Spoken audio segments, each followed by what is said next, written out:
Hello students, today we will discuss about simple distillation method. इस method के अंदर हम लोग मेनली क्या करते हैं, दो लिक्विड्स का सेपरेशन करते हैं. ठीक है, मान लीजिए आपके इसमें liquid A plus liquid B, दो लिक्विड आपको दिए गए हैं. ठीक है, एक फ्लास्क के अंदर, जो कि आप यहाँ पे क्या करवा रहे हैं, देख पा रहे हैं. ठीक है, और इन दोनों के बॉइलिंग पॉइंट के अंदर जो अंतर है वो हमारे पास में 25 टू 30 डिग्री का, अगर हमारे पास में डिफरेंस हो या उससे ज़्यादा का डिफरेंस हो, हमारे पास मोस्टली 30 से ज़्यादा डिग्री का अगर डिफरेंस हो, तो हम इन दो लिक्विड को सेपरेट करने के लिए सिंपल डिस्टिलेशन का क्या करते हैं, इस्तेमाल करते हैं. जैसे कि हमारे पास में क्लोरोफॉर्म और एनिलीन का मिक्सचर है. ठीक है, एनिलीन का बॉइलिंग पॉइंट ज़्यादा है, क्लोरोफॉर्म का थोड़ा कम है. ठीक है, तो मान लीजिए ये ए है और ये बी है. ठीक है, इन दोनों लिक्विड को हमने क्या किया, यहाँ पे ऐड किया. एक और इम्पोर्टेंट चीज, ये जो लिक्विड है ये अपने बॉइलिंग पॉइंट पर डिग्रेड नहीं होने चाहिए, टूटने नहीं चाहिए. ठीक है, तो हम सिंपल डिस्टिलेशन के थ्रू इनको सेपरेट करने का क्या करते हैं, टास्क करते हैं. तो अगर आपके पास में यहाँ पर ए प्लस बी, दो अगर आपके इसमें ये जो आपके इसमें लिक्विड है, ये दोनों अगर आपको यहाँ पे मिक्स करके दिए हुए हैं, तो हम बर्नर से इसे क्या करते हैं, गर्म करते हैं. तो हमारे पास में वो लिक्विड जिसका बॉइलिंग पॉइंट क्या होगा, कम होगा, वो पहले क्या करेगा, उड़ेगा. तो ऐसा नहीं है कि सिर्फ ये ए उड़ेगा. ठीक है, हमने यहाँ पे थर्मोमीटर लगा रखा है और हम ए के बॉइलिंग पॉइंट पे हम इसको क्या करते हैं, गर्म करते हैं. तो हमारे पास में जो वेपर उड़ेगी उसमें ए का मैक्सिमम क्या होगा, आपका सब परसेंटेज होगा. वेपर जो होगी, ए की वेपर मैक्सिमम होगी. मान लीजिए 80% ए की वेपर है, तो बॉइलिंग पॉइंट ऑफ ए पर 20% अभी भी हमारे पास में क्या होगी, बी की भी क्या होगी, वेपर होगी.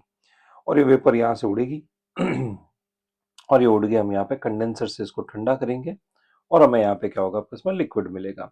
यानी ये जो लिक्विड हमारे पास ठंडा होकर मिलेगा, ये हमारे पास में 80% क्या होगा, आपका इसमें ए का होगा और 20% हमारे पास में क्या होगा, बी का मिक्सचर होगा. ठीक है, तो ऐसे हमने ए प्लस बी के मिक्सचर को हमने क्या किया, सेपरेट किया. आप बोलोगे तो प्योरीफाई हुआ ही नहीं, अभी भी हमारे पास में ए प्लस बी का मिक्सचर है.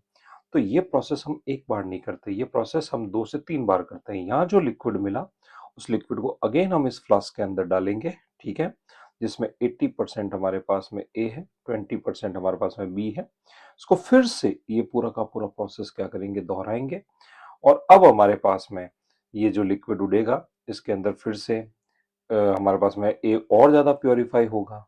इस तरह से हम 2-3 बार जब ये प्रोसेस हम क्या करेंगे करेंगे, तो हमारे पास में मैक्सिमम आपका इसमें हाई कंसंट्रेशन वाला आपका इसमें ए का क्या होगा, इसमें सॉल्यूशन क्या होगा, इसमें मिल जाएगा. ऐसे हम डिस्टिलेशन के थ्रू क्या करते हैं, आपके इसमें सिंपल कंपाउंड को क्या करता है, सेपरेट करता है. अब आप बोलोगे ये तो आपने थ्योरी बता दी, इसका कुछ एनिमेशन वगैरह है क्या? हाँ, है ना, एनिमेशन है.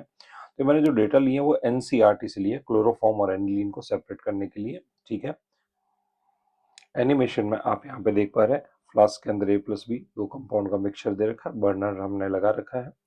ठीक है, कंडेंसर लगा रखा है, गैस उड़ेगी, उसे हम क्या कर लेंगे, कंडेंस कर लेंगे. ठीक है, तो स्टार्ट करते हैं एनिमेशन. बड़ा सीधा सिंपल सा हमारे पास में क्या था, एनिमेशन था. इसको हमने क्या किया, आपके इसमें देखा और पूरा अच्छे से हमने क्या किया, डिस्टिलेशन को क्या कर लिया, समझ लिया. That's okay. अगर आपको चैनल अच्छा लगता है तो इसे लाइक कीजिए, सब्सक्राइब कीजिए और अपने दोस्तों को बताइए. That's okay.